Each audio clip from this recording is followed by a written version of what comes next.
فتویٰ نمبر 4، ہر کام اللہ کی مرضی سے نہیں ہوتا کہنا کیسا؟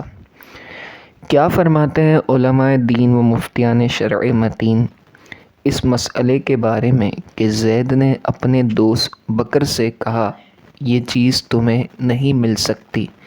بکر نے جواب دیا اللہ چاہے گا تو مل جائے گی۔ زید نے کہا ہر کام اللہ کی مرضی سے نہیں ہوتا، کچھ کاموں میں بندوں کا بھی اختیار ہوتا ہے۔ سوال یہ پوچھنا ہے کہ زید کا یہ جواب کیسا ہے؟ جواب: صورت مسئولہ میں زید پر حکم کفر بالکل واضح ہے اور اس پر فرض ہے کہ وہ توبہ و تجدید ایمان کرے، اور اگر شادی شدہ ہے تو تجدید نکاح کرے، کیونکہ بکر کے قول یعنی اللہ چاہے گا تو مل جائے گا کے جواب میں اس نے جو جملہ بولا کہ ہر کام اللہ کی مرضی سے نہیں ہوتا، اس کا واضح طور پر صاف مطلب یہی بنتا ہے کہ کچھ کام اللہ عز و جل کے چاہے کے بغیر بھی ہو جاتے ہیں، چاہنے کے بغیر بھی ہو جاتے ہیں۔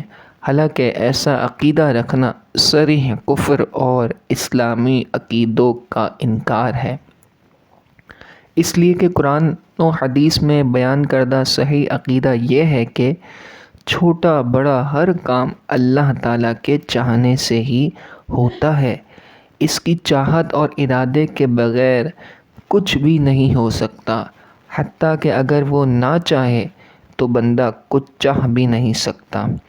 چنانچہ اللہ عز و جل ارشاد فرماتا ہے وَمَا تَشَاءُونَ إِلَّا أَن يَشَاءَ اللَّهُ رَبُّ الْعَالَمِينَ۔